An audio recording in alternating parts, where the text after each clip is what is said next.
Let's begin. Today, there's going to be a lot of disturbance. I know it's been super hot, and then it's got super windy and super rainy. Batteries are drying up on the inverter. I'm going to be censored, not even for swearing, but bear with me, okay? Imagine yourself in a battle zone, because business is battle, is war. Here we are. Today, the Bible verse for our devotional comes from 2 Kings chapter 6, 16 and 17. 2 Kings 6, 16 and 17. When the servant of the man of God rose early in the morning and went out, behold, an army with horses and chariots was all around the city. 2 Kings 6, 16 to 17. And the servant said, "Alas, my master, what shall we do?" He said, "Do not be afraid, for those who are with us are more than those who are with them." Then Elisha prayed and said, "O Lord, please open his eyes that he may see." So the Lord opened the eyes of the young man, and he saw. And behold, the mountain was full of horses and chariots of fire all around Elisha. That is the word of God. As we go out onto the business battlefield, as little entrepreneurs in the face of big corporates, big secular corporates, I hope you remember our very first devotional when we started this course. The first devotional was about Jesus and the children, and how Jesus said, "To these little ones belong the kingdom of God." Today, we close this course with perhaps a more grown-up version. It's not the little children. It's a young man with the man of God, Elisha. The young man is scared. He's saying, "Look at all these enemies, horses and chariots that cover the mountains surrounding our city. There is no hope." It's a more grown-up version because to the babies, Jesus was physically there. It's a little bit easier to understand. As you grow older, sometimes your human common sense gets the better of you, and you don't see Jesus as much as you should. You don't see God as much as you should. You don't feel his presence. But he's there. And his horses and his chariots are more numerous, infinitely more numerous, than those chariots surrounding you. This is a more grown-up version also because it's a real battle now. Those children, they may have been crying, screaming as their moms and their dads dragged them to Jesus, but there was no real danger there. This is the grown-up version because they are surrounded, literally, by an army, and it looks like they're going to die. It's a physical threat. But what did Elisha pray, and what did God do? He reminded the young man of the kingdom layer. It's like peeling back the tapestry, and suddenly he saw the kingdom layer. That God is actually stronger.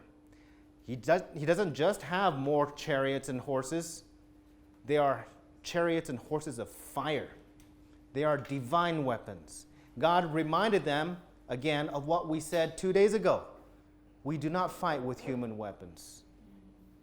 We fight with divine weapons. So we've, in 2 weeks, come from being that little baby business, infant business, being blessed by Jesus, to fighting a real war with multiple layers.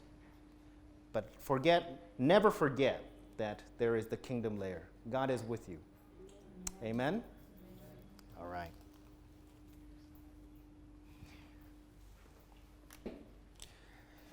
All All right, so we're in our last session. Can you believe that? Okay. I hope your brains are still intact. I know I dragged you through your brain through gravel, right? And I marched you through courses that when I was getting my MBA, we did a little bit slower, okay? But we have limited time together. And our purpose together is not so that you can get a degree. Our purpose is so that you can go and make impact for Jesus in the business world and make profit. So we're going to do this faster than even the most renowned MBAs out there. Okay? And today's our last day. All right, so we went through 5 layers, and we are at the very core now, right? So quick refresher. Yeah, we talked about the business layer all comes down to one question, right? We remember this? Which is, how do I make my products cost less and sell more? That's it in the very middle layer, okay? But also, it's a little bit more complicated. The question is complicated. Compared to what? Compared to who, right? We discussed that. And some of you may have taken economics and you remember it in university. Do you remember the 2 basic laws of economics? Yes, no, yeah, half. The law of demand. Basically, the business layer is this. It's just the 2 laws, basic laws of economics. The law of demand states that as prices go up, demand goes down. We all know that. We experience that every day, negotiating for a boda, right? However, yeah, so demand goes down, but more customers wanting a product drive prices up. So the prices go up, demand goes down, but more customers wanting a product will drive it back up again. It's alive, controlled by 2 forces, the price and how many people want it. Okay? Which, if you take it and make it a mirror image, becomes the law of supply, which states that as prices go up, supply goes down? Goes up. Why? Because as prices go up, people go, oh, it's a profitable business, right? I should get in. And when more people get in, what happens? More business selling product drives down the prices, right? Because why? If you have 3 players already in the market, the 4th player is going to come in. What's the first thing he's going to try to do? Cut prices a little bit so that people will buy them, right? The more new players come in, the more people try to find innovative ways to lower the price, and it drives down prices. So if you put it simply, these are the basic laws of economics.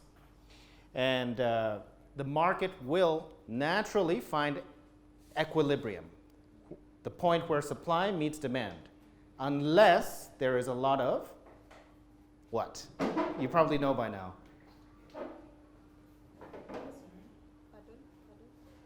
Supply and demand will always meet at one point, called market equilibrium, unless there is a lot of, well, market need is demand. Demand and supply will always meet properly, organically, naturally, unless there is a lot of donor money.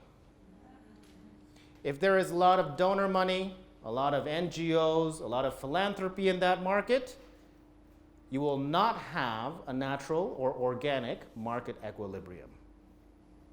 It's going to be artificial. Okay? We're not going to get into that, but just so you know, that's like a footnote. All right, so we talked about basically in the business layer, lowering costs, raising sales or willingness to pay. We use the internal value chain, which helps you lower costs inside your business in an organized way. It can also help you, of course, say, okay, I'm going to move my price point, but that would be arbitrary if you're using the internal value chain to move that. All you can do is make sure it doesn't cross that line, but you don't know where to put it. Above that line, you don't know where to put it. To know where to put it, you got to use the WTP.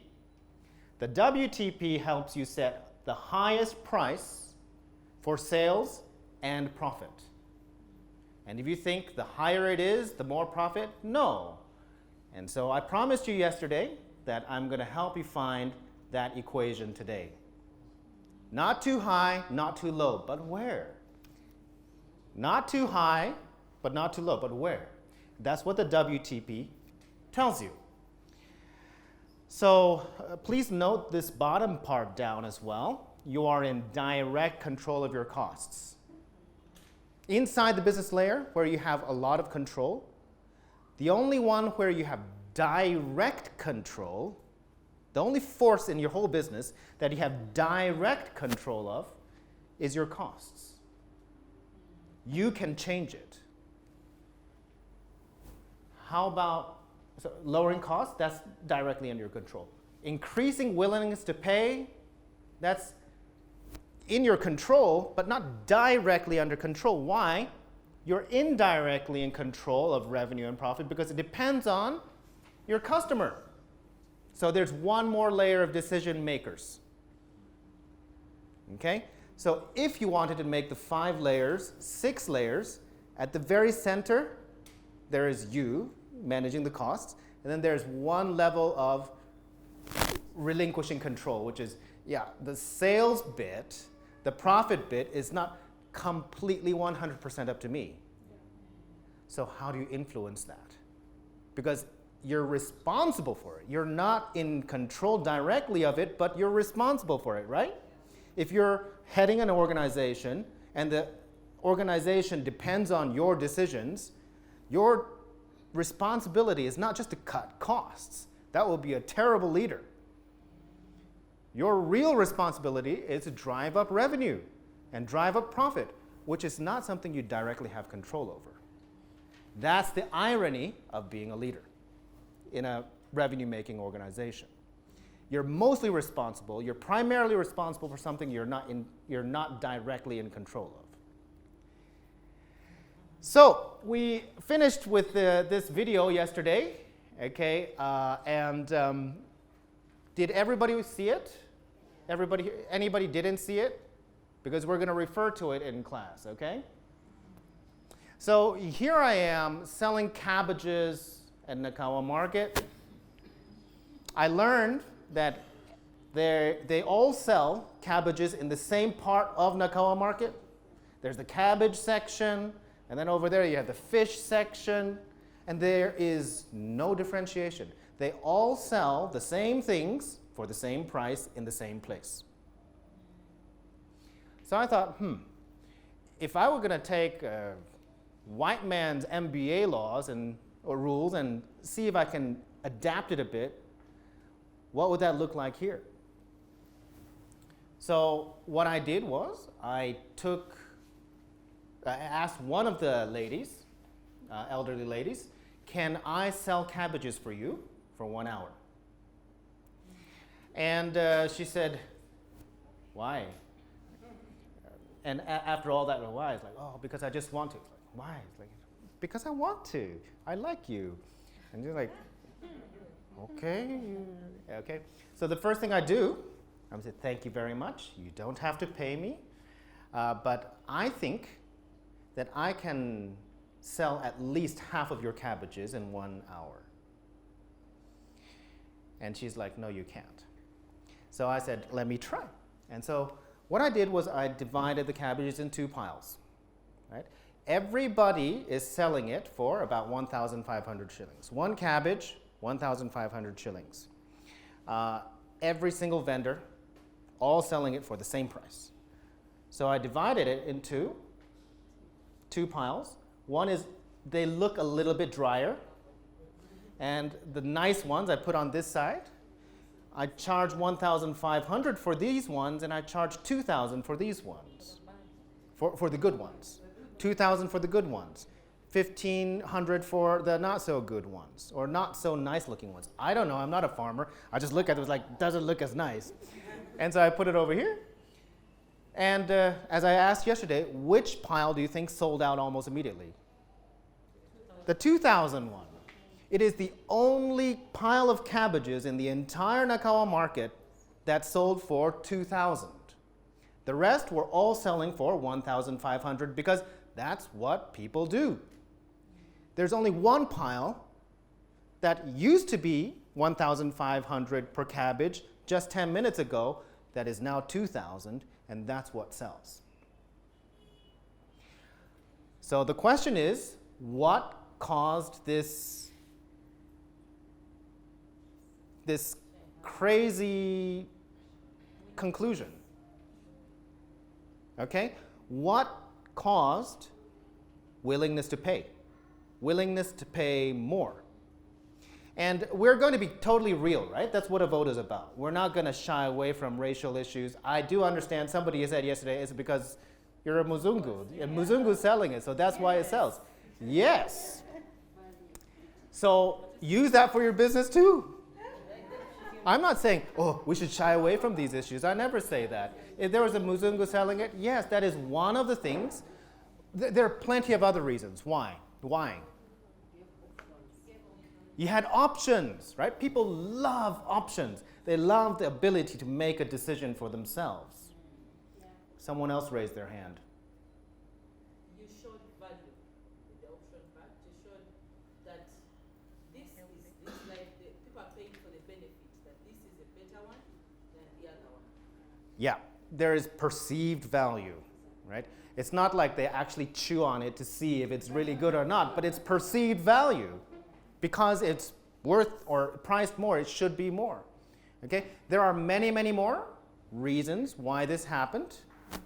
And I want you guys to think about it, think about this example as we go on the rest of the day. Okay? Because this is the comic relief of what is going to be today a very technical day. Okay? All right. So, oh.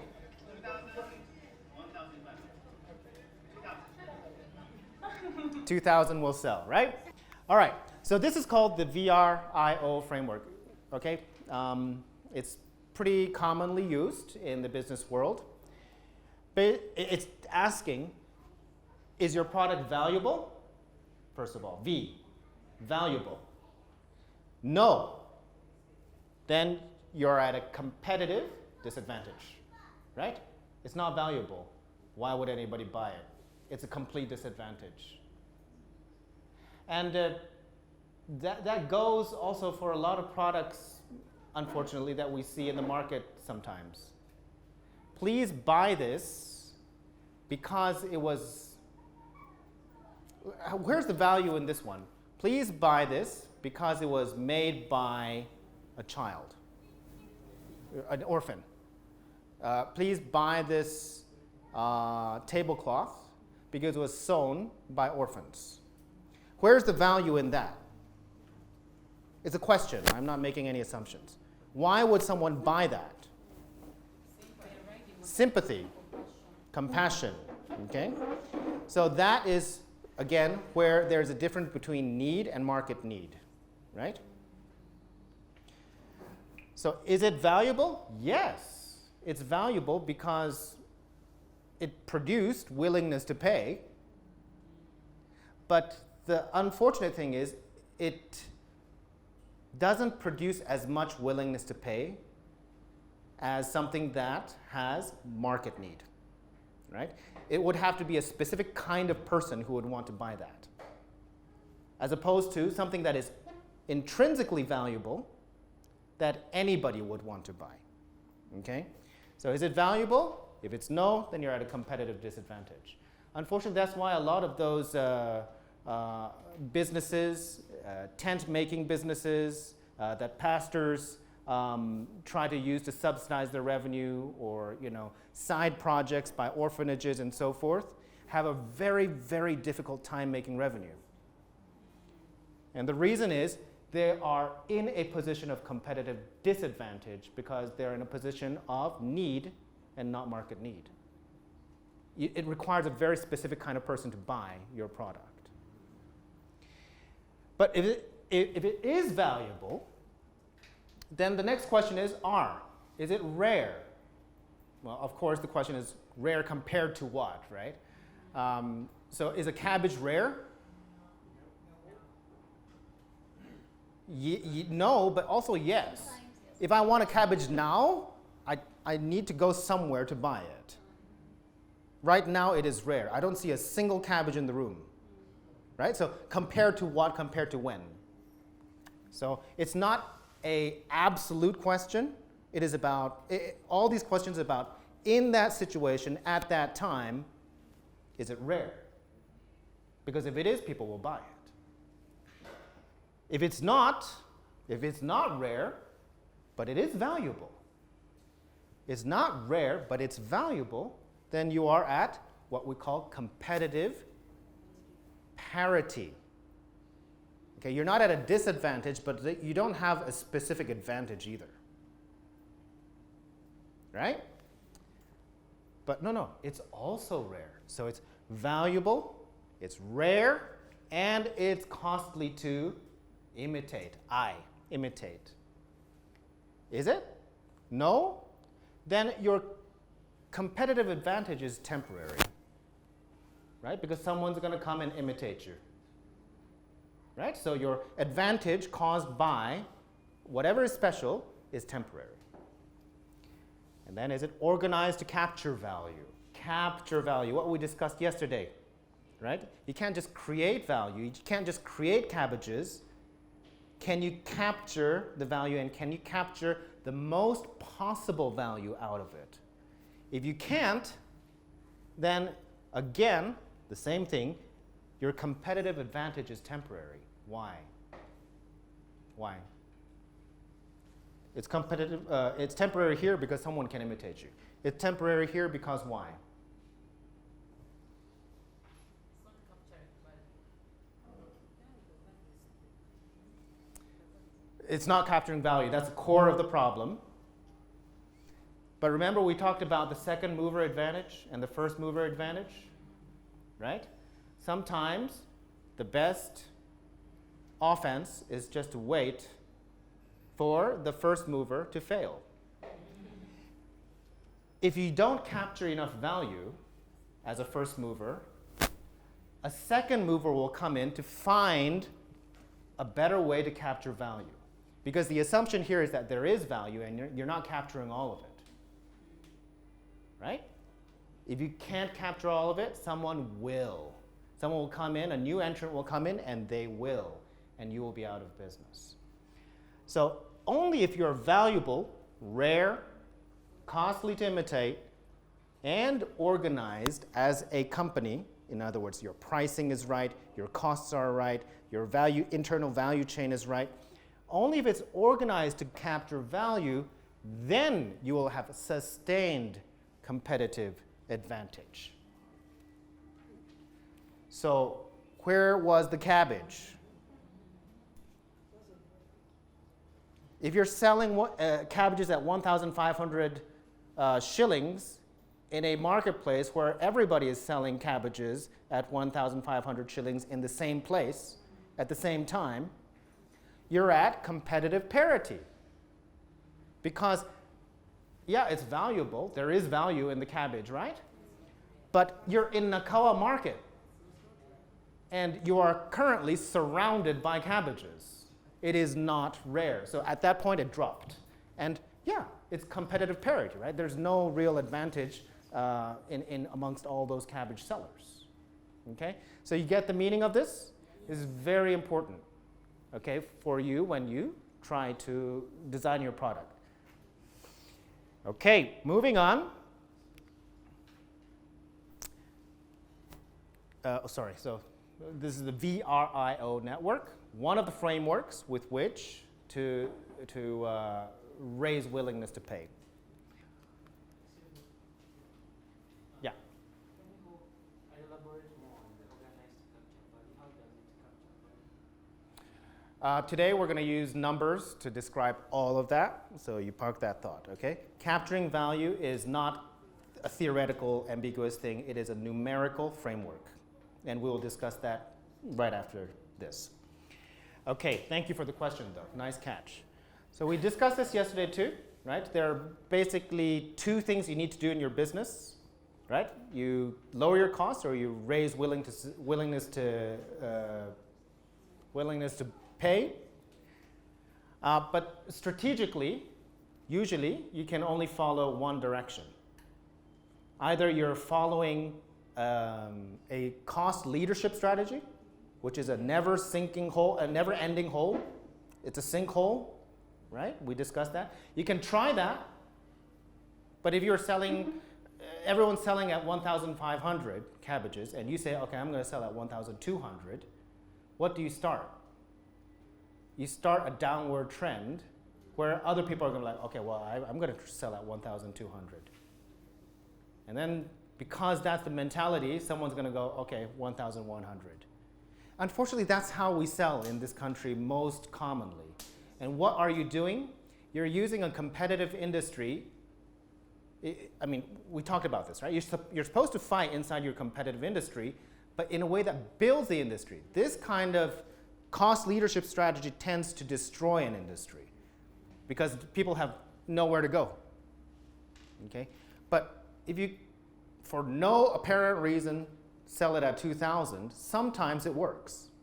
There are ways to compete that builds an industry. And a lot of that comes down to just one word, differentiation. Make it different, yeah? So we talked about, oh, there was a Muzungu selling it, right? Or there was visible difference between the cabbages. What was the differentiation? When you talk about differentiation, we talked about this yesterday, but there's upward differentiation, which is basically saying you price it up.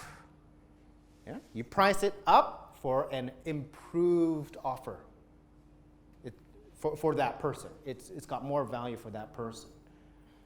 Or you have you price it up, price premium, for a value premium only relevant to that segment. Right? Like, let's use iPhones because everybody knows iPhones, right? Initially, when iPhones came out, they were just black and white. In fact, the very first one was just black. Because Apple was so big on fashion and all trends and all of that, they're like, no, our colors at that time were black and silver, right? So the iPhone came in one color. And then time goes on, they come up with a white one, and they price it differently. It's the exact same technical specifics as the black one, but it's got value premium only relevant to people who like the color white. And then they're like, okay, this works. Now they have all kinds of colors. You realize one of the main things they change when they come up with an iPhone 367 is the color arrangement, right? It's a little bit more matte, or this lineup is a little bit more pastel, or this one is like brighter. And then they come up with the product red, the bright red one. It's more expensive, but only for some people. That's called upward differentiation. You specialize it for some people and you price it up. Downward differentiation is refinement. Okay? You price it down, or you downgrade the quality or downgrade the offering for a specific group of people. What is a good example of this? Limitation strategy, similar, same thing, okay? Target a segment where buyers consider the usual offers superfluous, too much. I don't need all of that. What was one example I gave yesterday? Or was it the day before yesterday? Audio equipment, right? We're using this, 5 buttons. That's all I need. Vincent is going to need a whole array of things to do his professional job, but I don't need that. And this costs I think it was like 6 million, 3 million, 6 million, something like, I can't remember, right? It's 1-digit million. His equipment is going to cost a Land Cruiser. I don't need that. I just need a refined product. So what happens? You realize, actually, JBL probably makes more money selling lower priced things than Sennheiser makes selling really professional equipment to a small group of people. That's called downward differentiation. You price it down, not cost leadership down, not that far down. You price it down to what is fair for a limited offer that you know those people want. They don't need anything else. Good example may be, let's say, is an idea. I don't know if it exists, but I have kids one day, God willing, right? And it's a tech age. I want them to know and keep up with technical trends. But I don't want them to see some things on the internet. I don't want them doing some things with their phones. And so I buy a phone that's a little bit cheaper that doesn't have access to those things. And I buy it specifically because it doesn't have those things. That's downward differentiation. Do you get what I mean? Okay? But differentiation has no meaning unless it is meaningful for the customer. You say, okay, here it is. It's limited. It's like, well, I wanted that. You can't take that out and offer me that product. It's not meaningful for me. So it has to be meaningful. It has to be value enhancing for you. It has to be sustainable. You lower the price or you increase the price for a smaller group of people. It has to be sustainable for your business. It has to enhance the value of your business.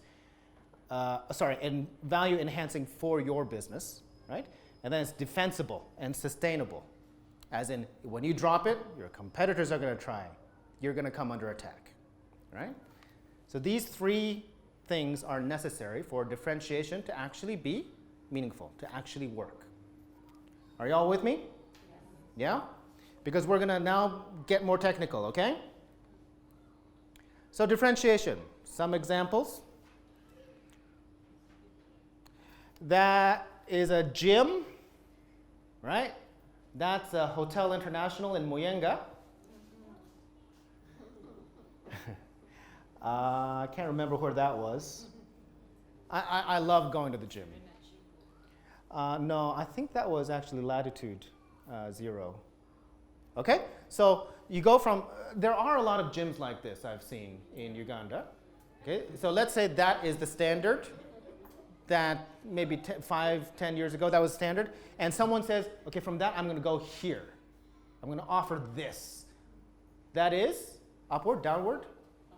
That's upward differentiation. It's obviously going to cost more to be a member of that gym, right? That's upward differentiation. More price for more quality, more stuff, right? Upward differentiation. Okay, here we go. This is Indiro coffee. This one, just a few years ago, I think, is 1,000 cups on Buganda Road. Okay? So the funny thing is, a lot of people do go there, right? So those probably are, people who you could issue a downward differentiation product for. They don't want the New York, Seattle feel in their coffee cafes. They want the African, rustic, like I'm drinking from the earth kind of feel.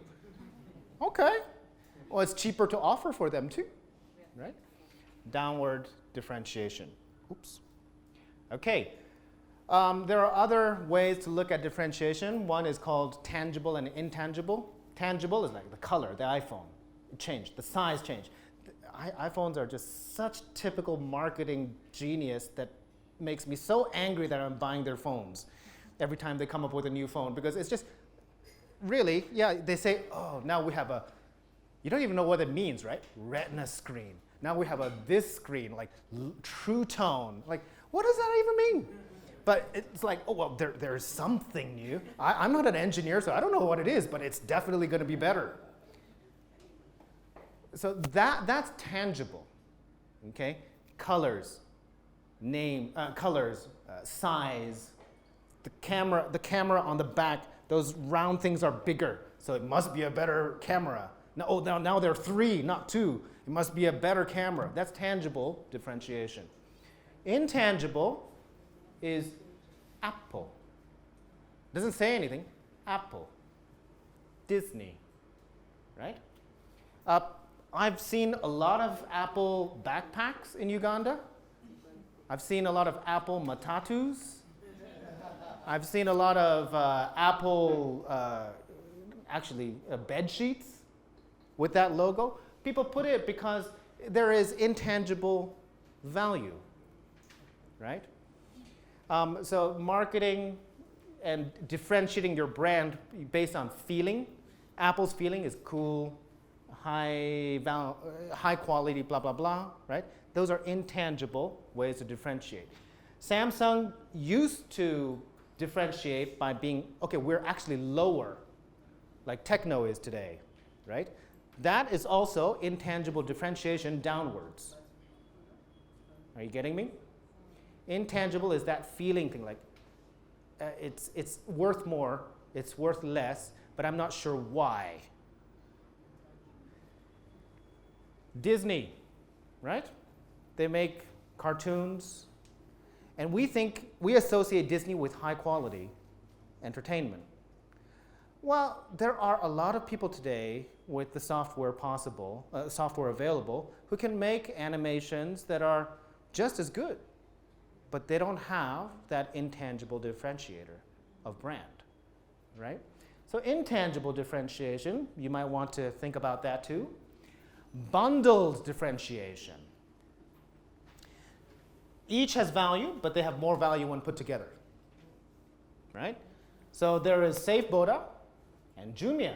They're 2 different companies in one ad for Black Friday. Why? Because there are people who want to use Jumia, okay, but I have to go to the place to pick it up.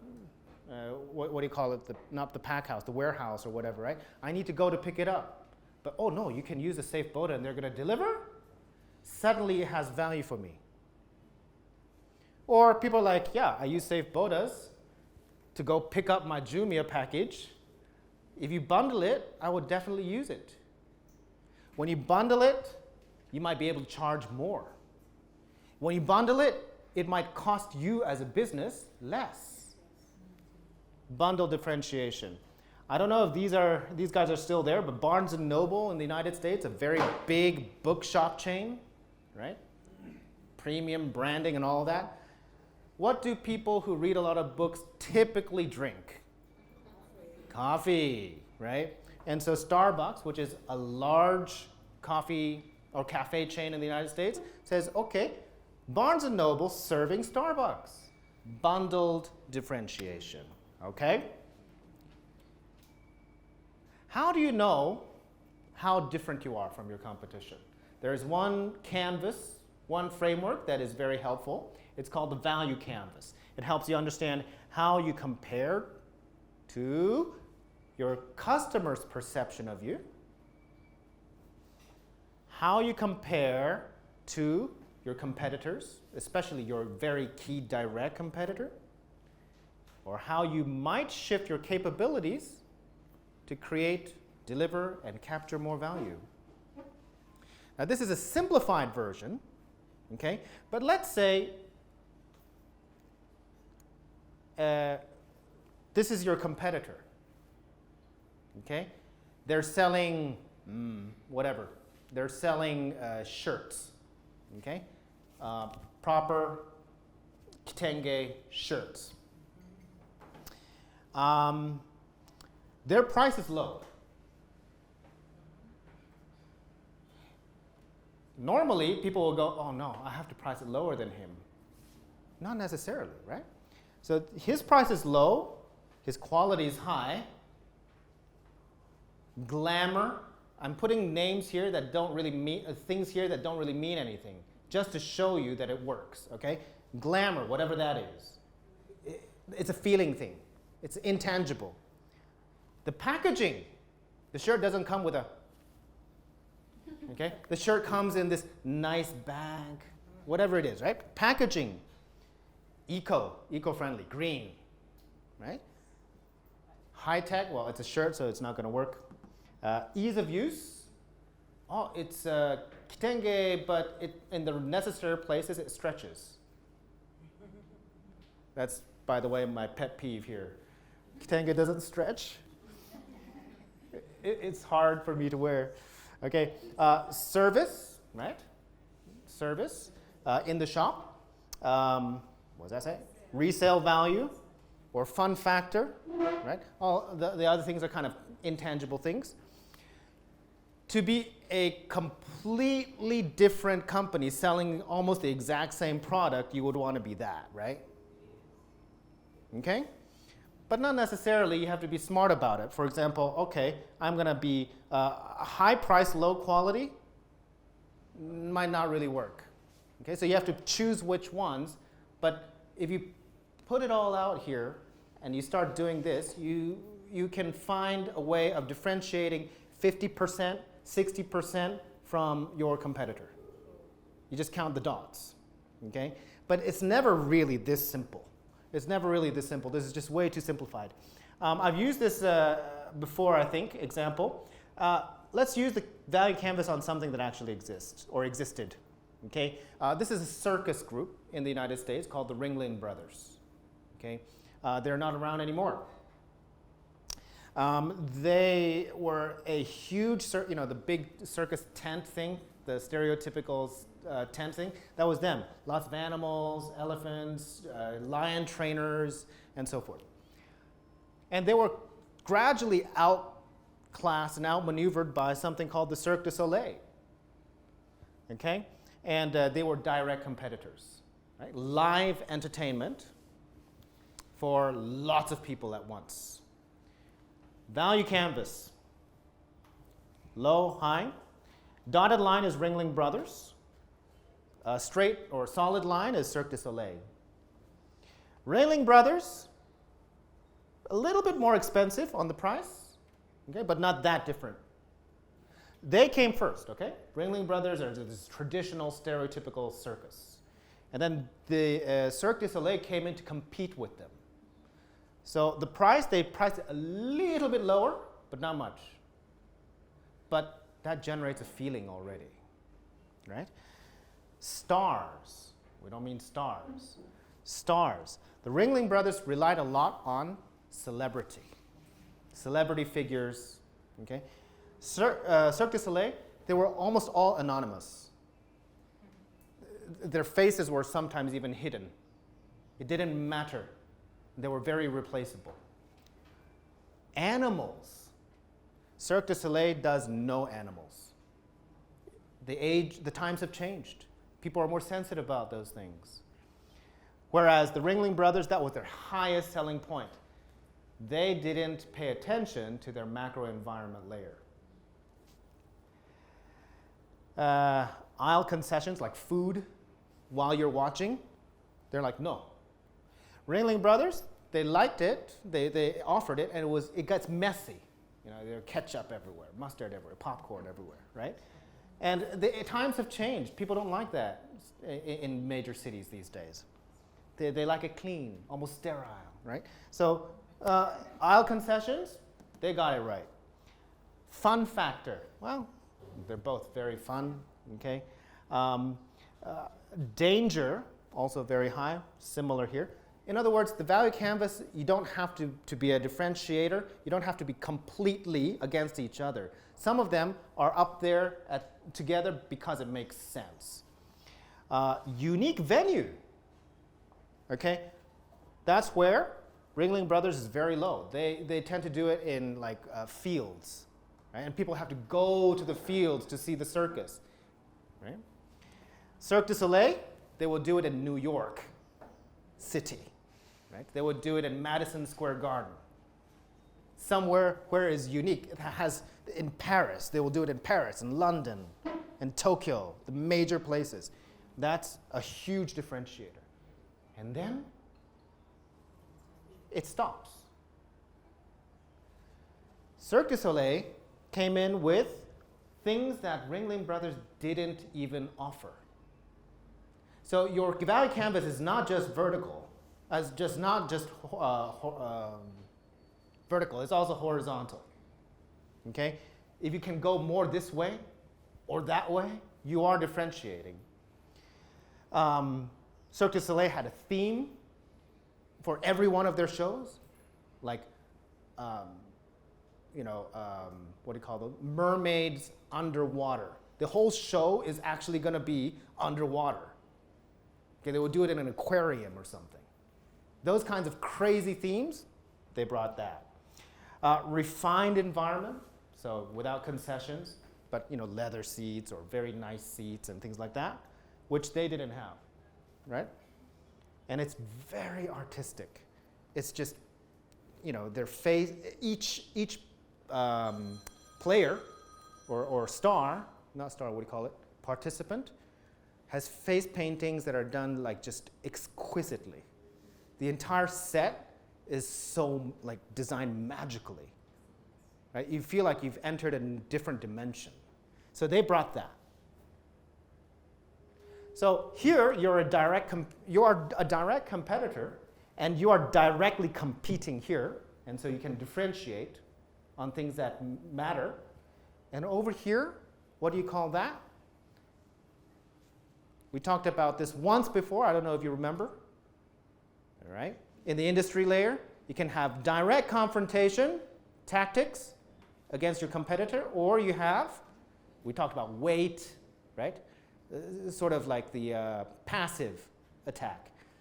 Weight, but one of it was blue ocean. Go where your enemy is not, right? So red oceans, that's known market space. Everybody knows about it. It's full of sharks, competitors, it's bloody, okay? And then you have blue oceans where, like Cirque du Soleil, they discover a place where there is literally no one to compete with them. Do you have a lot of those in Africa? Blue oceans in your industry? Find out. Draw a value canvas. Find out. Okay? You might be surprised when you take one value at a time and you start pitting it against each other. All right? So blue oceans, definitely, if you get it right and it is meaningful for the consumer, means that you have differentiated like a boss. Okay?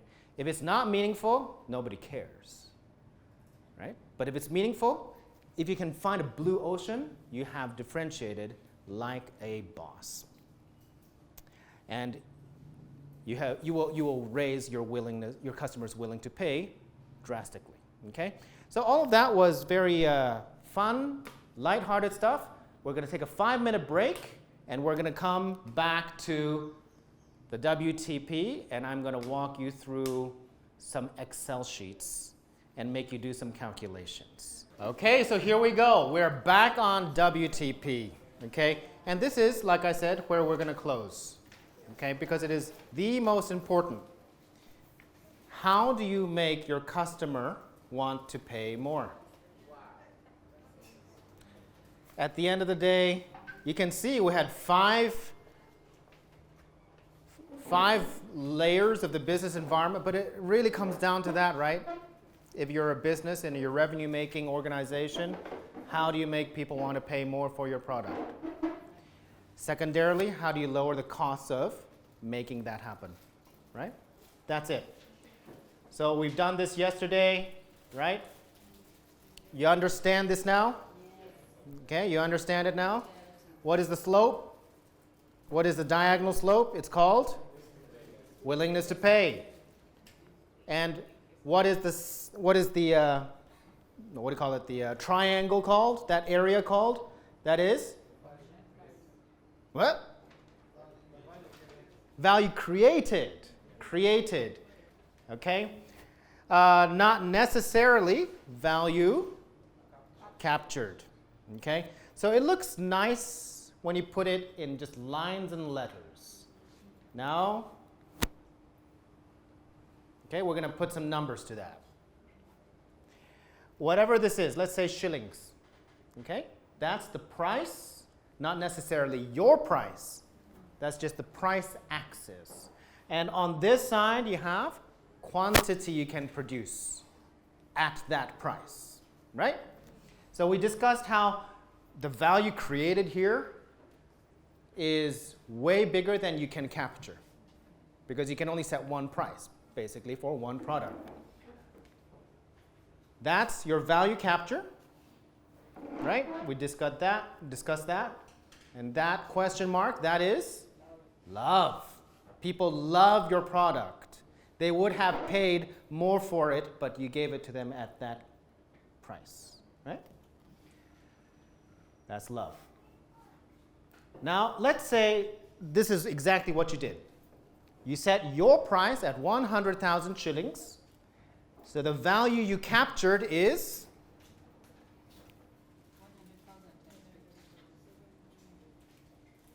15 times, yeah? Okay, so what is that? Oops, sorry, this is wrong. That must be an old one, okay? Exactly, right? So that's how much you could make if you set your price at 100,000. Okay? But you could also do this.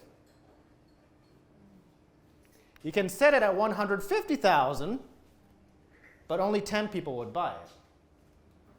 So don't overproduce. If you overproduce, that's your loss. Right? And we'll get to how you get to know how many people would buy it. Okay, that's a very difficult one. But we'll just kind of say, okay, you could also do this. You price it at 200,000, but only 5 people are going to buy it. Right? Which one makes most money? That's the thing. That's the optimal place to price your point. But the full value created, not captured, is actually, I'm sorry, this must have been an old slide, and the calculations are off, but basically it is all of this, all of this, all of this, and all of this. You know what I mean?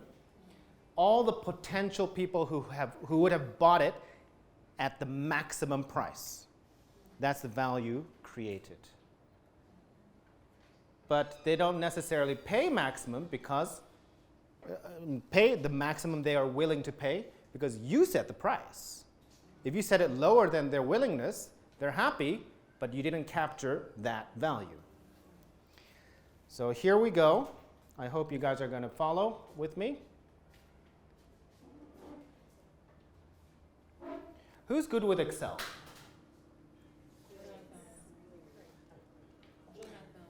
Jonathan? I like these moments because nobody's going to say I am.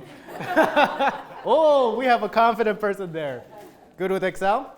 All right. So if we have questions, maybe we'll ask you. All right? What does a WTP curve look like on Excel? Do you see the WTP curve?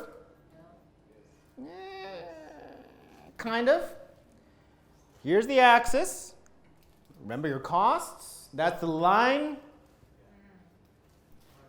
This is your price, or the price. And you have to decide where to price it, right? If you price it below this thick line, you're going to make a loss. If you price it above, you will make probably revenue, but not necessarily the most revenue, the maximum revenue. So you have the y-axis, and then on this side, what do you have? What is on this side? This green, the green lettered cells, that's the WTP curve, or the line. Okay? Do you see this? Do you see the triangle here? No? Do all of you see color? The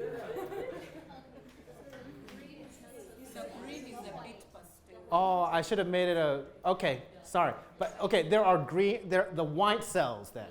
All right, okay. So the white cells, that's your WTP curve. And intentionally, I've made it so that it actually crosses into the negative too. Just so you see what happens. Now, what's this? This area, okay, this is how many people would have bought it or are willing to buy it at $10,000, whatever it is, okay, your product. One person is willing to buy it at 10,000. We're making it very simple, right? One person. Two people are willing to buy it at 9,000, and so forth. 3 at 8,000, 5 at 6,000, 6 at 5,000, and so on and so forth. So if you set your price at 7,000, how many people buy your products? 4? 10. Why? Why is it 10 and not 4? Including those people.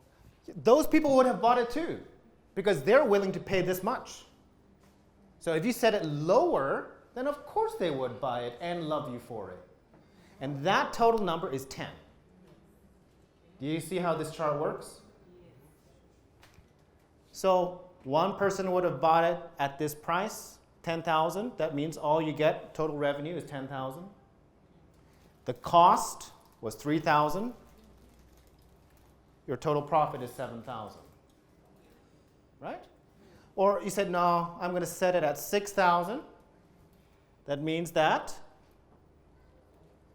all these people who would have bought it for more, included, buy it too. So that's 15 people. Right? 5 plus 4 plus 3 plus 2 plus 1. 15 people. 15, was it 6,000? Okay, 15 multiplied by 6,000, 90,000. But you made 15, so your cost is going to be 3,000. You minus is 45,000. Okay? Now, the funny thing is, if you look closely, where is the highest point of profit? Is it at the high end? No. Is it at the lowest end? No. It's somewhere in the middle. Yes. Slightly above. Slightly above in this particular case. Interesting, right? Numbers are interesting, right? Yeah? Why are we considering the people above the white cells? Why are we considering the people above the white cells? Because they would, but you've set the price at 7,000, so they have not bought. But they would No. have. So why are you adding them in? Okay. All right. I see some of you may be struggling. So the question is, so if you set it here at 7,000, where 4 people have said they will buy it, then wouldn't you have only made 7,000 multiplied by 4, which is 28,000? And the answer to that question is no. Because this is the range. 4 people said they would buy it at 7,000. 3 people said they would buy it at 8,000, and these two groups do not overlap. In other words, if these 3 people would have bought it at 8,000 and you're selling it at 7,000, they would pay. Yes, they would, but you've set the price so they are not. Okay, so you're willing to pay. How much did you pay for your muffin? 2.5. Okay, you're willing to pay 2.5 for your muffin. But I say, for the same muffin, here it is for 2,000. Would you buy it? Yes. Yes. That's what I'm talking about. Okay? If you would have paid more and someone gives it at less, you probably would buy it. So you can include those people in the total number of people who would have bought your product. Yeah. So sometimes price is associated with luxury or quality. Yeah. In this case. Yeah. So what if you lose customers because of lower price? Would you not lose customers by lowering price and lowering the perceived value, thank you very much, of your product? Why, yes, it's very possible. Very possible. And this chart is not showing you an absolute rule, but it is showing you a tendency, okay? A common tendency. And I'm going to surprise you by doing a few operations here. And I'm going to show you that pretty much no matter how you cut it, usually the optimal price for you to make maximum profit is in the middle. You know Excel. Do you know the equation equal rand between?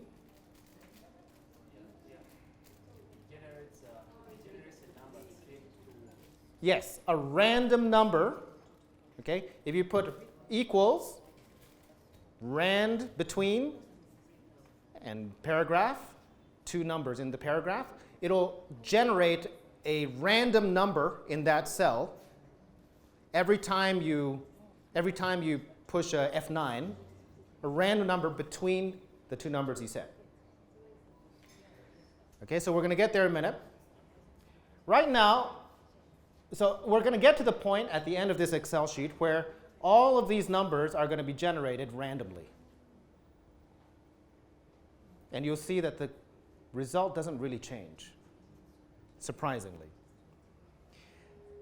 So before we get there, let's try an organized approach first, right? Right now, we're saying, okay, 1 is willing to buy at 10, 2 is willing to buy at 9,000, and it's gradual. Plus 1, plus 1, plus 1, plus 1. It's gradual and organized. So you're probably thinking, well, there's definitely a pattern here. And the real world is not that organized, so really? If you're thinking that, let's change this into a different one, but also organized for now. It's even.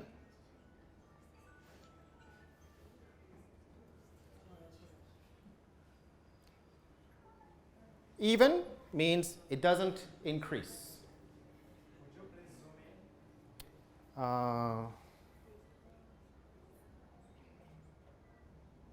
Does that work?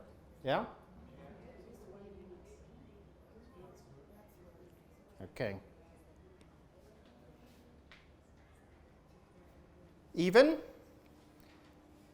The same number of people are willing to buy at 10,000 as are willing to buy at 9, 8, 7, 6, 5, 4,000.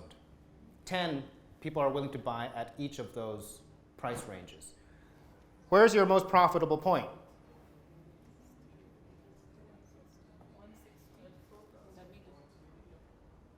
Here.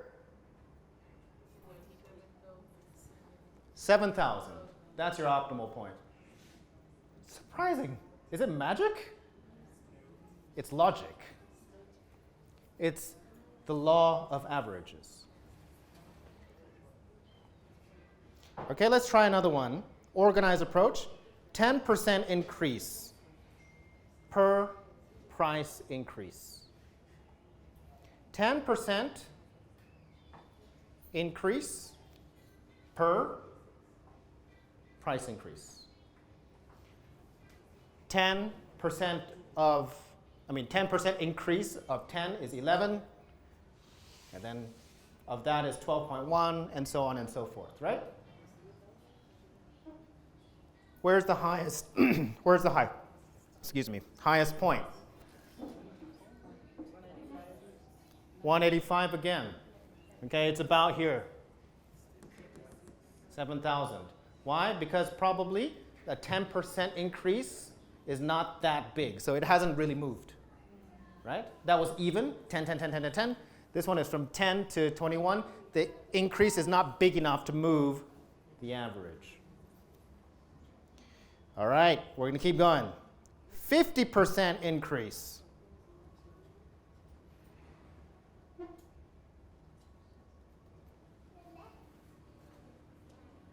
All right. It moved a bit.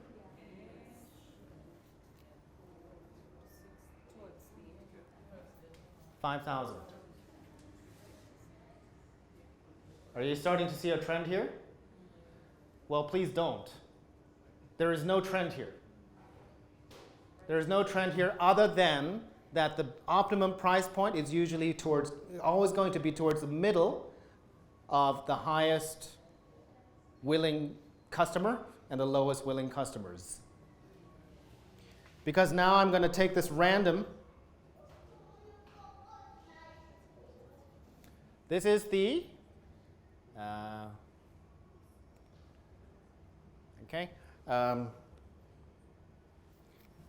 equals rand between any number in that cell. That cell is going to be any number between 10 and 500. Okay? Every time I push paste, it's going to be a different number. Paste. You see that? Okay, it's going to be a random number between, what did I say? 10 and 500. Okay. Ooh. I zoomed in too much. You can't see the numbers. I'm sorry. But you're already getting it, so you don't have to. Okay.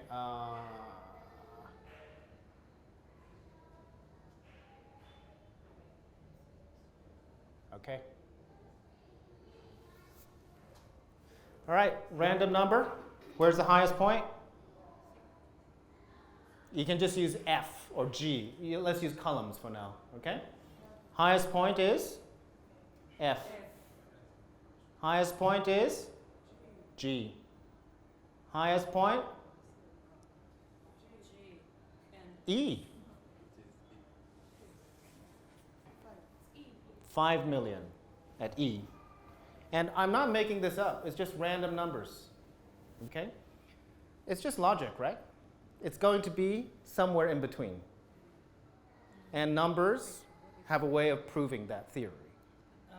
Yep. So, what is going through my head is, so to reach this point, you've made your product, you've invested in your product, so you know how much profit you need, or you need to break even, right? And then,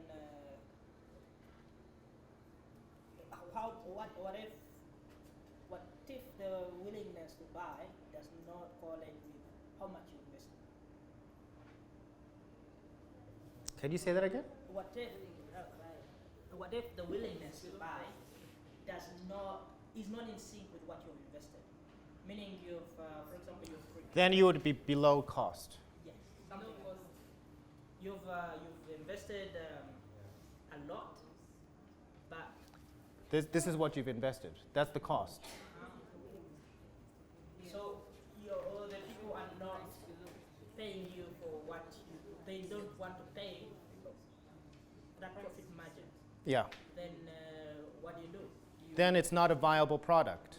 It has no market need. That's the harsh reality. I invested this much. Why won't you buy it?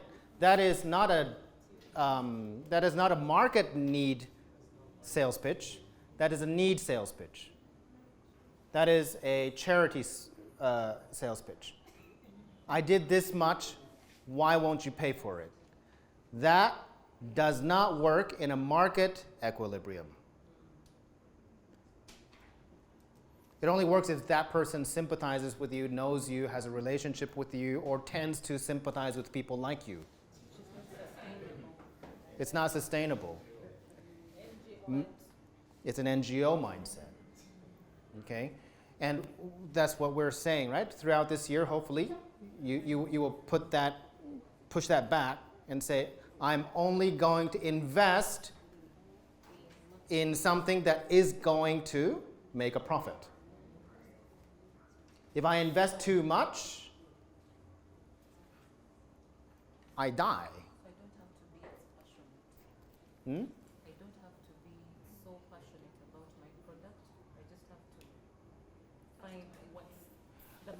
That's a good question. So do I need to be, so does that mean I don't have to be super passionate about my product? I just need to make a profit?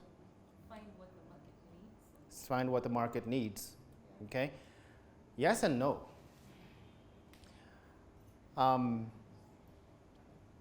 I've been through this journey myself.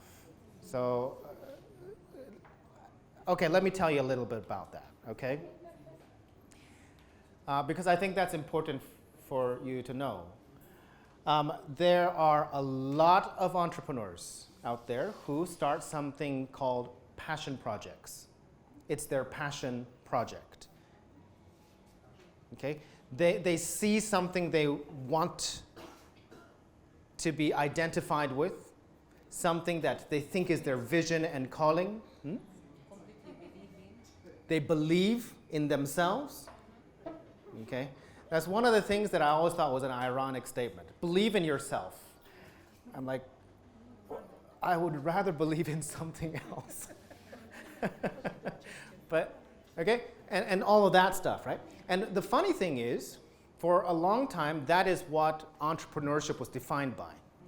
Passion, believing in yourself, vision, and taking risk. You're the cowboys, okay? But unless you are also very good with making a profit, that passion project will die. And I've had many passion projects die because I wasn't good at it initially. I didn't get it. I thought if I'm passionate enough, I can do it. If people around me are sympathetic, I can do it. And history has proven me wrong and wrong and wrong again. And I'm here, much older, thankfully not looking that much older, but still much older, telling you that you can't follow just your passion. There are different kinds of entrepreneurs. Some are more passionate than they are logical, and some more logical than they are passionate, but there is none who is not logical and just passionate. There is none that are just logical.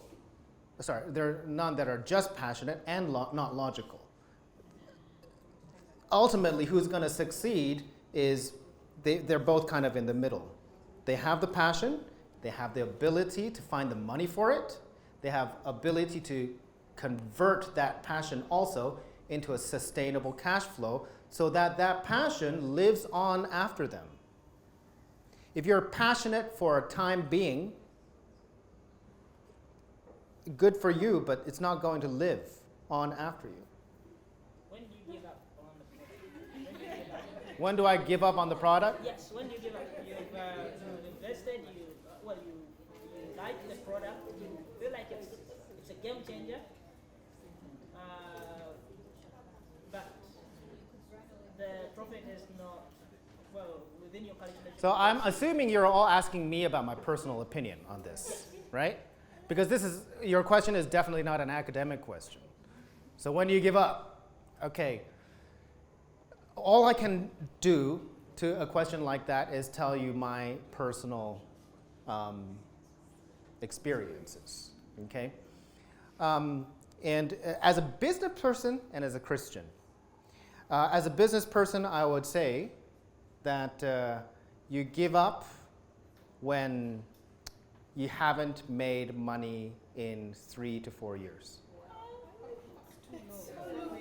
That's too short. It's not short. Oh, no, but changing strategy is giving up. No. Depends on what you mean by giving up. His meaning, at what point does it make me leave that? What do you mean by give up? I'm going to become a monk? No. So there are different levels of giving up, Yes. right? Well, when you give up, like for example, you've started a business and you're very passionate about it, and then you realize down the road that it's not making the money you need. Maybe you are surviving, but you're not thriving, right? Then Yeah. That is too relative It depends on the person. It depends on how rich the person's family is. It depends on, if he is happy with just surviving and not thriving. Some people are. Some people are not satisfied unless they are actually thriving. I cannot answer that question. Can I supplement? Yeah. Just supplementing from personal experience, why I say changing strategy is not giving up. Giving up, if you know you want to join the entrepreneurship journey, then giving up is not an option. Because every other time, there's like the macroeconomic factors will change, different things change.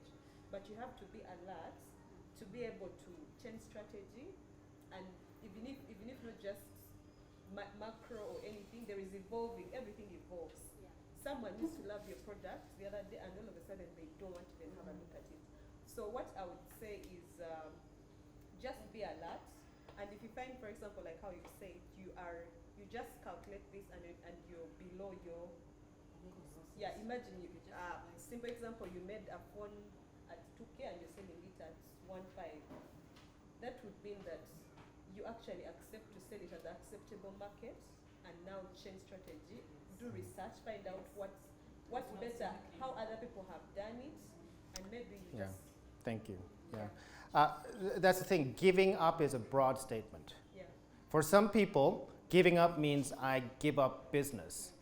yeah. For some people, giving up means I give up on life. Okay? For some people, giving up means I want to start a school, but I want to start it this way because doing it this way, this strategy has meaning for me. And changing strategy is giving up for that person. I don't care if I can start a school unless I start it this way. There are a lot of people like that, Yeah. especially passion project people. Okay? And for them, changing strategy is giving up. Let me give you Yeah. a scenario. So I'm an engineer. I have an engineering company, right? However, then you realize the macro environment, like the systems here, it's hard to create product in the engineering world, right? You can make it somehow if you figure out a way to penetrate the market and figure out a way to fight the Chinese, right? It's close to impossible though. And then all strategies you try are kind of against you. In the future, it's going to change. You know that because Uganda is developing. There is going to be a period of time when it is going to be easier, but not this moment. So when I say when you give up, as an entrepreneur, you give up on the engineering bit and figure out how to thrive or how to succeed, keep alive, keep getting money in this period of time that when the time comes, maybe you can go back to your dream project and do it. Or That's up to you. Seriously. It's a very good question, but let's see if we can answer it.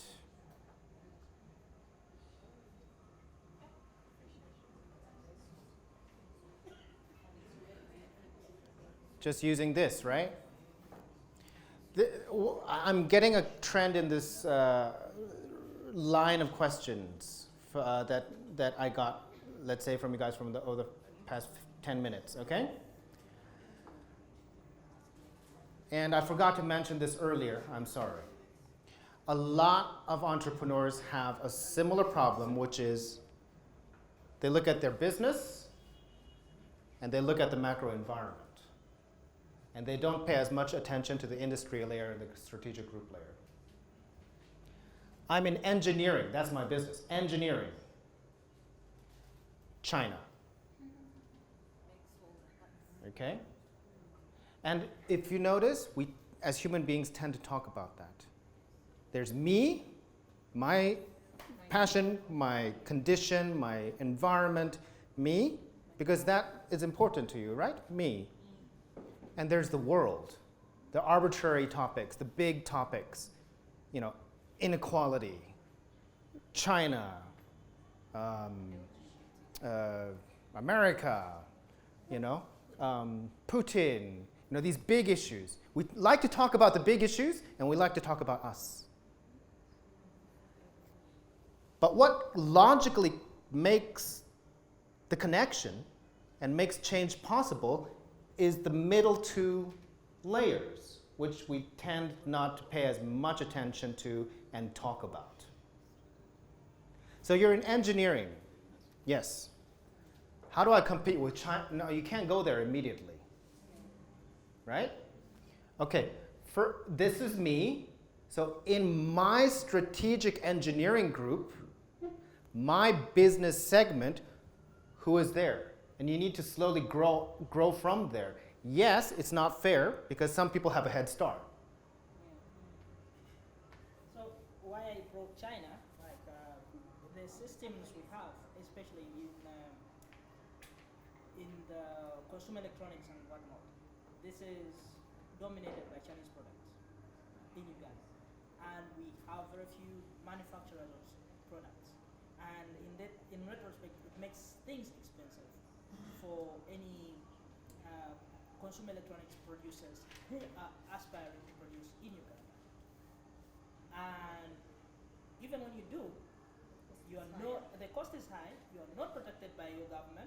So for example, if I send a GEBA file to China, because that's where they have to produce my files, they can just copy that and come and penetrate my market free of charge. Yes. So I am competing with the macro layer, even though the strategic group and the industrial layer may not be that much of a big. That's where the passion comes in. Why are you trying to compete with that macro environment layer when it is so clear that that is not Uganda's strength?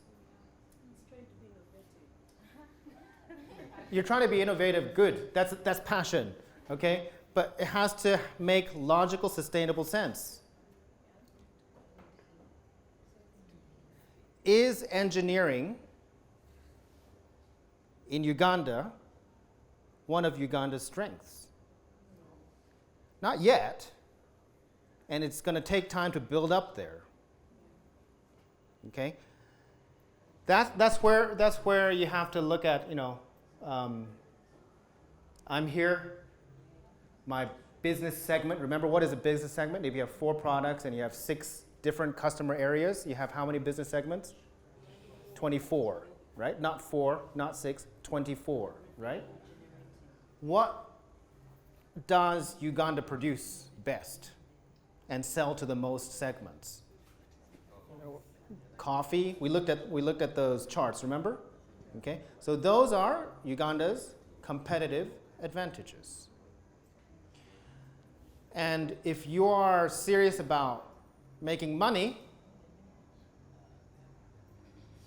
you would have a different strategy than if you're about, I want to do engineering in Uganda, regardless of the conditions. That's passion. So if you say, no, I want to do something in Uganda that does make money, it might not align with your passion. Because who says that your passion, if it's good, people will buy from you? That's up to them. That's willingness to pay. And that's up to which customers you have access to. What you need to do is, if your goal is to make change and all that, that's good too. That's a way to go, right? But if you want to make profit, what you're looking at is what is Uganda's competitive industries and what is just before it or after it on the value chain. What is directly above it and below it on the threat matrix. And you go there. You may not be able to compete with the biggest coffee manufacturers of Uganda, although that is Uganda's competitive competitive advantage, but you can start building businesses around it in its Michael Porter's 5 Forces environment. Those are the places where you're most likely, of course, to succeed financially. But if you're passionate about engineering and you happen to be in Uganda, maybe that is God's calling for you. But it's not going to be an easy one. And I'm not going to lie to you and tell you that it can be easy. It is going to be really hard because your business does exist inside 5 layers. And China is in that layer. Am I making sense? So you find a lot of value, potential value that you can create and capture, usually around the competitive industries in your market, in your country, in your city, and then by building innovatively, by being the substitute that would break into that, being a new entrant into that, being the buyer and exporting, right? Or being the supplier of something new, as long as the switching costs are not too high for your, Find that, if you're going to make money, find that competitive industry and be one of the 5 forces, which also means be part of the value chain.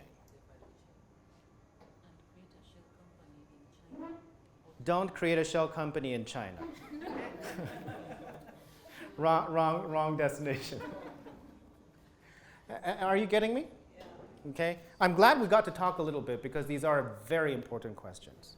Yes. Yeah, thank you. I think your explanation somehow alluded to some of the answers that I would want for the question I have. But we're carrying out a market needs survey. Be one of the ways to establish the willingness to pay. That is one question. And what dangers will it pose, especially for the second mover advantage? If one came up with a prototype, say it's just a product, maybe like a phone of sorts, and you put out a prototype just to do your market needs survey, and there are some guys who might want to do second mover advantage, having looked at your prototype, and they may want to duplicate that or differentiate it. So how would you weigh such a cost in order to know whether your cost of production, is it cost of production? Yeah, is either too high or too low, so that you do not make any losses? You have to be willing to make losses temporarily, right? But I think your question is more about protection, risk aversion. Yeah. Okay, and I understand the source. When these are young people you're talking about, they don't have a lot of money, and so they would definitely be risk averse. But not necessarily. If you're young, when I was young, I spent like an idiot. It's not even how much money it is, the volume of money I'm spending. It's just compared to what I actually have, because life is still easy. Okay, they should be more. They should have a higher risk appetite. So what you're talking about is. We didn't have time to talk about this time, okay? But there is lowering costs, raising willingness to pay. And there's actually the horizontal, which is, and how much risk, how risk aversely you should move, and how aggressively you should move, risk appetite. And it's funny how in Uganda, when we talk about entrepreneurship, I've done this for 7 years now. The most consistent question I always get is, how do I protect my idea? That is literally every single time, that's the question that will come up. And I'm very surprised that that's not the case in other countries that I've worked in. It's Uganda. Ugandan philosophy, culture seems to be very protectionist about your own ideas, about what belongs to you, resources. What's mine is mine. That also kind of reflected a lot when we were trying to invest through, JICA and so forth into the companies. And the startups are not willing to sell even 10% of their shares because, no, it's mine. You're going to hold on to 100% of your shares? Yes. Why? Well, because it's my company. It's my idea. And I'm surprised at the strength of that sentiment in Uganda. I'm not saying it's wrong, but it's surprising for me because I don't know where it comes. I can guess, I suppose. But, what's my guess? I'll tell you later. I usually don't mince words, but this one I think I should, yeah. Okay, so Did I finish my statement? you- I lost my train of thought. I'm sorry. Where was I? Protection. Okay. Yeah, sorry. So to the young people, I would say, I think, especially if they're younger, take more risk. It's okay to take risk. If you have an idea as a young person, most likely the best strategy is to tell as many people as you can. Tell as many people as you can about your idea. That is the best thing a young person can do, a young entrepreneur can do. And that apparently makes no sense in Uganda. It does? We're scared that it's going to be stolen. A young person cannot start a company unless he has massive support from people. He doesn't have the money. He needs to buy support, buy-in from other people. And for every 10 people you tell your business idea to, 0.1 will actually buy in. So how many people do you have to tell your idea to?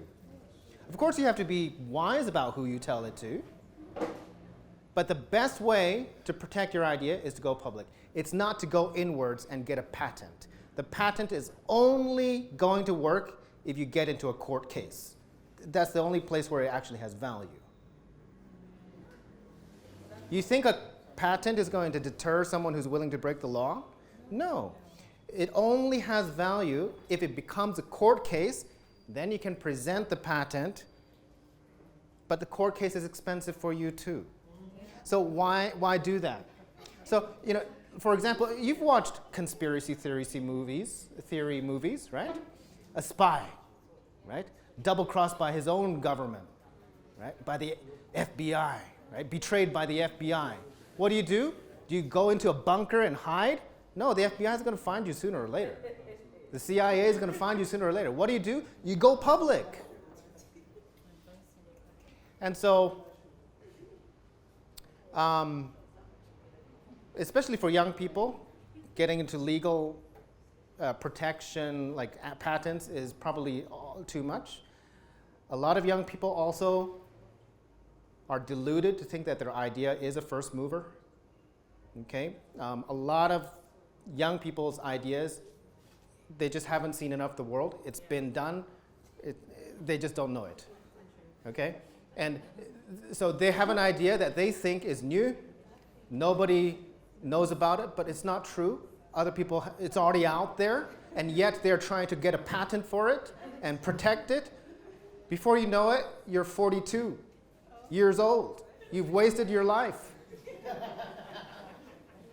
No, be aggressive, be ambitious, and to do that, you need support. You need people around you who you trust.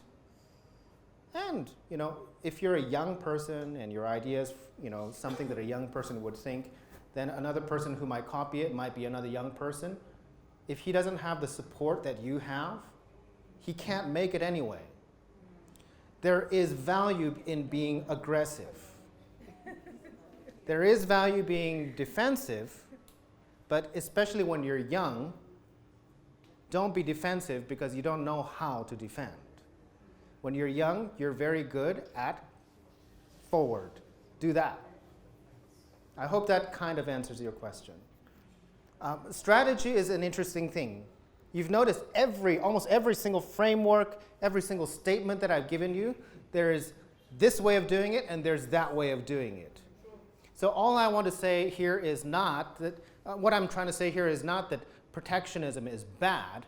I'm saying don't lean here completely and forget that aggressiveness is sometimes just as powerful.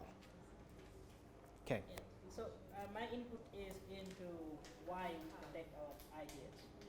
It's because one, we are short of, should I say short of ideas, and ideas that work, right? And if one finds something that they believe in, they want to keep it. Why? Culture and the fact that the people with the money, they see your idea, they don't come to you, they make it, right? So that is kind of usually, yeah, it happens a lot, and that's why. It depends, though, when you talk about the scale of the idea. What are we talking about? Well, I'm speaking of even small business.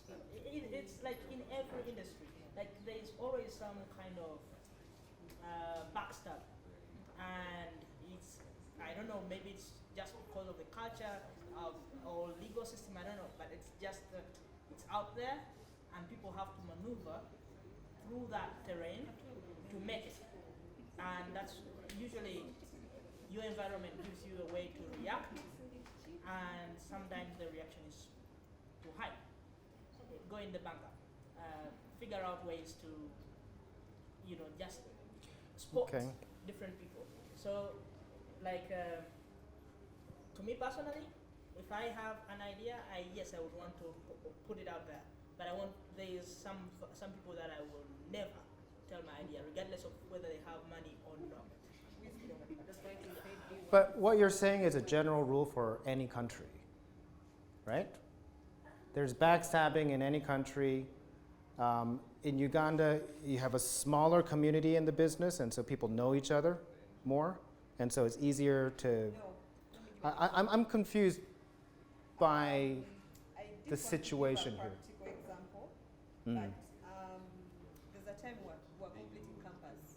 I finished in 2015, and there were these big investors. They came in. They were powerful, and it was unfortunate in partnership with the university. So we were on board. We shared our ideas. But what is the scale of the idea? The idea, the scale. What do you mean in terms of revenue? Where has it started? I want to start a hotel here. You can't steal that idea. No, the thing was about my idea was about beekeeping. I'm a beekeeper. Okay. And I mean, I justified everything. I had the financials on board. And they ask you, how will you do it? So how will you export? And you've researched, you're in business.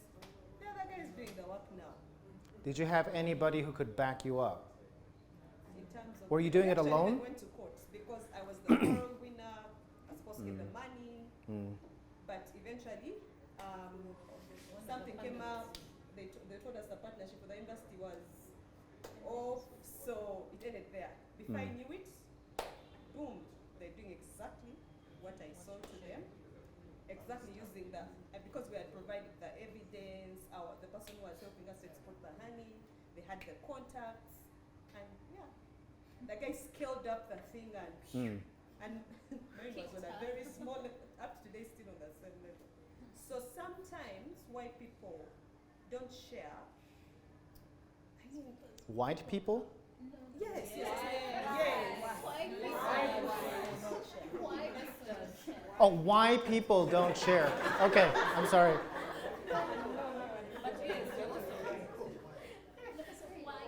Why?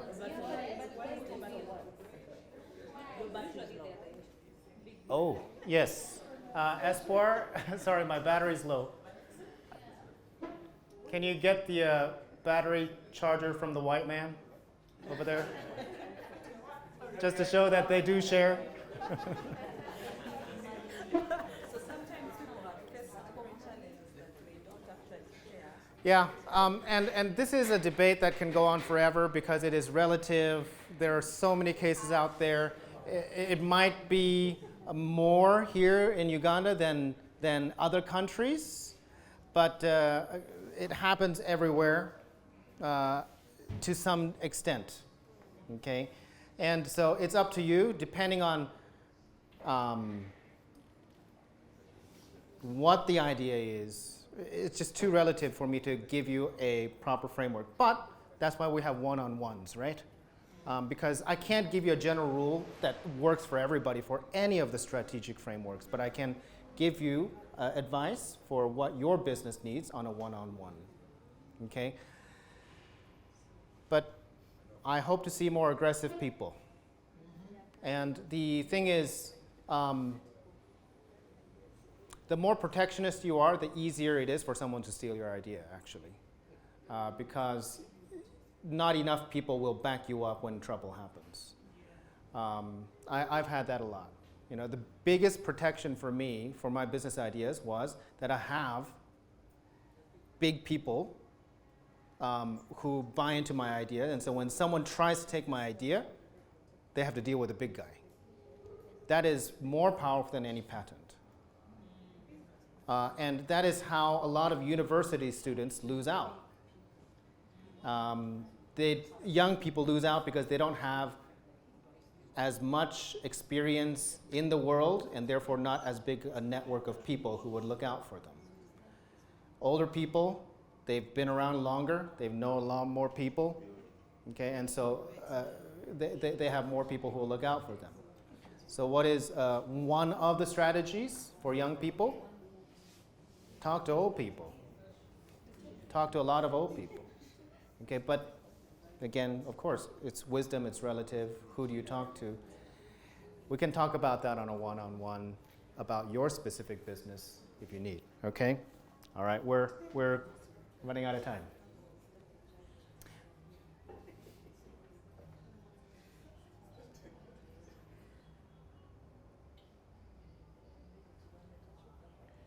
Okay, and tomorrow, Friday, I promised that you guys can come and ask questions. So these are great discussions for that kind of thing. And by the way, just one last thing about that question. There are business ideas that have a high IP value. Okay? And there are those who are very, very simple, just simple thing, right? Complexity, different complexity, right? And depending on the complexity, you might want to decide how aggressive you are or how protectionist you are. Okay?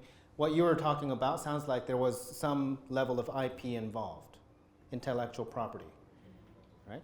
Some things are not about intellectual property, okay? And so depending on how complex the IP level is, you want to decide how aggressive or protectionist you are about your idea as well. I also think one of the solutions is just let everything be, whether they copy the idea or not. Like it's okay because you're already moving on. If someone sets up the same business, it's okay because you already have your own target customers. So sometimes I just feel like it should just be a free air thing. Yeah, that's one way to go. Like forget strategy. But use all the frameworks to think about it too, okay? Sometimes the person who created the idea, okay, created it so that with the knowledge that someone's going to take it, but he's already positioned himself so he's the main supplier when the big guy takes it. So you create, you know,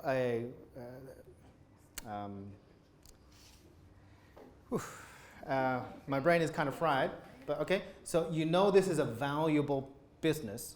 You create it, but you have also created the supplier before that.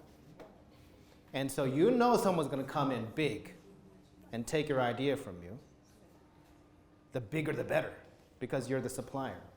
Okay? Think about the 5 forces about how you start your business. It can't just be looking inside the competitive. Well, if everybody's really okay with us going over time, because we're very punctual here, as you know. I just wanted to give, why I said sometimes it's open to be open. Now with the current, for example, the current idea that I do, the bakery, we have a training school. So we actually bring in women and you train them and follow them up, help them set up bakeries. So when they set up, we still benefit from these very people. Yeah, So sometimes that's beautiful. what I meant. Yeah. That is one of the that's one of the trends in aquaponics, fish farming, all of that. You teach them and then you buy from them, or you teach them and then you sell to them. Yeah, which can be used for your competitor or potential competitor. Thank you. All right, so we're done here. I just wanted to give you one last framework before we close, okay? So we did willingness to pay. I just want to see if you really got it by switching it around.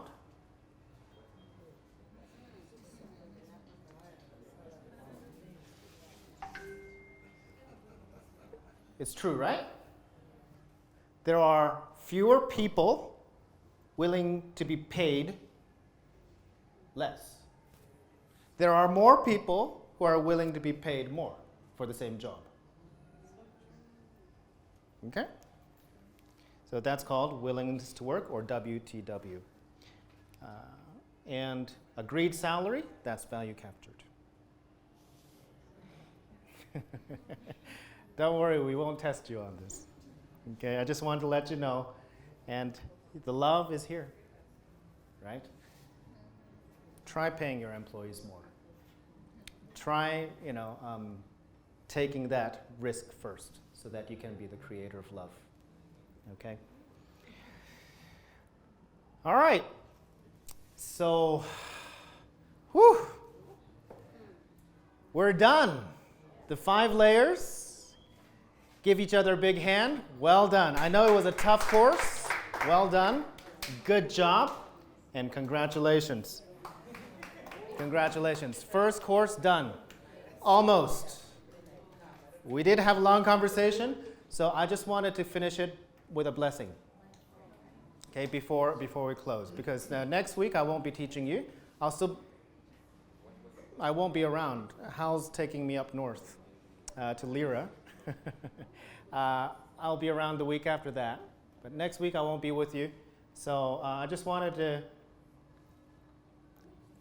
bless you by reminding you what this whole 2 weeks was about in your heart and in your relationship with God.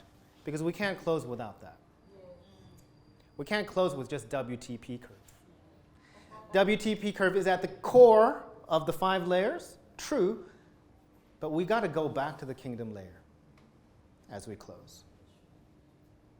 We need to remember what Avoda was about. It's about the triple bottom lines. We use those frameworks so that we can make revenue, so that we can influence and impact society and people, and so that we can build the kingdom of God. What have we said that these 3 things are? They are the 3 big commandments of the Bible, right? What is the triple bottom line, right? Kingdom value, healthy revenue, social good. We are the army at the kingdom layer, fighting to fulfill the Great Commission. That's one of the big commandments of the Bible, Jesus' last words. We're creatures in charge of the dominion mandate. Remember, the dominion mandate is not just be fruitful and multiply. Right after that verse, consume. This is for you for food. Without consumption, production has no value. The dominion mandate. That is the first big commandment in the Bible. And then we are servants designed to love God and man. The greatest commandment of the Bible. Love the Lord with all your heart, mind, strength, and I got the order wrong. And love your neighbor. The greatest commandment, the sum of all the prophets. The Great Commission, the dominion mandate, and the greatest commandment of all. That, ladies and gentlemen, is your triple bottom line. And these are the businesses we are creating. And to do that, we need to be passionate. We have to be passionate because transcendence, we talked about transcendent businesses, transcendence is ambition. It doesn't exist currently in this world. You have to think outside the box. But without healthy revenue, right, you won't have the social influence to make that happen. You're always going to be doing your work at the cost of somebody else. So make healthy revenue, but also not only give to your neighbors and love your neighbors, but to make real big change, you need the full support of your neighbors. You need the full support of people. Without the support of many people, you can't succeed. Remember what I always tell you. A kingdom, since we're kingdom warriors, kingdom builders, a kingdom is never built in isolation. You cannot create a kingdom by definition alone. It, by definition, a lot of people.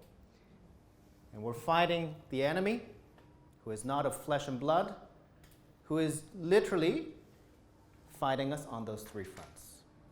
Sabotaging the Great Commission, sabotaging the Dominion Mandate, and destroying our love or our capability to love God and man. That's our enemy. That's why I am not a huge fan of protectionist strategies. Protectionist strategies run on suspicion. And it's kind of true because we're all sinners, and so we should be suspicious. It is a war. But if we're going to elevate and change and impact community and the world around us, as kingdom business people, we should be the first ones to take the risk. Remember, I keep saying this. Love is risk. If we're builders of love, we have to be the first ones to take the risk and maybe lose it all for the cause of redemption. Don't be stupid about it. Be strategic about it, but be willing to take that risk. Because who did that? Jesus did. While we were still sinners, he loved us and he died for us. While those people are still trying to take your idea, and there are a lot of bad people in Uganda, you don't have to die for them. But you take the risk because you are Christ's children. And the more people do that, the country will change. And it takes a lot of people. And the last point is, we talked about the 5 business layers, or the 5 layers of the business environment for 2 weeks. I just want to let you know, as we close, that these are the 5 layers of the redemptive environment. We talked about how the 5 layers are, as kingdom businesses, your battle map. Go to the balcony, remember? Your mission field.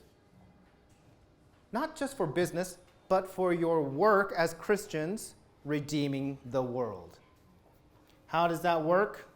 It looks kind of like that. Wow. These are the slides I want to leave you with. Redemption. When we say redemption, we talk about the heart usually. That is at the center. But your redemption should be about your community. It should be about your nation with its own unique strengths and weaknesses. It should be about the world. The center 3, this is where you have control, remember? Direct and indirect, but you have control. Value creation, willingness to pay, willingness to work. All of this has direct redeeming effects on your 3 middle layers, right? There's so many ways you can create love there. There's so many ways you can take a risk to make your business better, your employees better, your community better, your industry better, your competitors better. We didn't have time because we talked a lot today, but if you want to, we can talk about this more tomorrow. These are some specific ways in which you can do that and change those 3 layers into the redemptive layers that you have control over. And it's actually WTP, WTW, and love. Decreasing costs. Remember, decreasing costs for both internal and external. You are in charge of your employees just as much as you are in charge of creating love to your customers. Your macro environment. We can't talk about this much, but you are in a strategic position. Africa's business sector is in a strategic position to change the world. So please, please remember, the next 40 years is critical. Okay? That's the macro environment. You can't do much here, but it's going to affect your business. But because it's part of God's plan in the kingdom layer, this is where you're fighting as well. And then finally, the kingdom layer. We talked about redemption, the snapshot of history.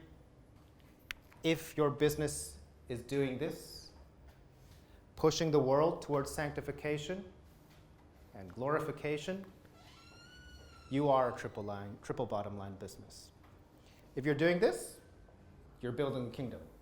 To be able to do this, you must be making revenue. To make revenue, you must have a lot of people around you. It's a triple bottom line business that is going to be able to climb the slope. And these triple bottom line businesses are all of you. They're all of you. So thank you for keeping up with the fast pace of this course. Thank you for giving me an extra 5 minutes today. And thank you just for being such excellent, intelligent, quick students. I told you many times, but I love this class. You guys are funny. You said King Louis XIV was wearing a blanket and stuff like that. You're unpredictable. Your comments are just so awesome, okay? So we have a whole year ahead together, and there are a few more places where I get to teach you again, and I can't wait. But for now, thank you, and good night.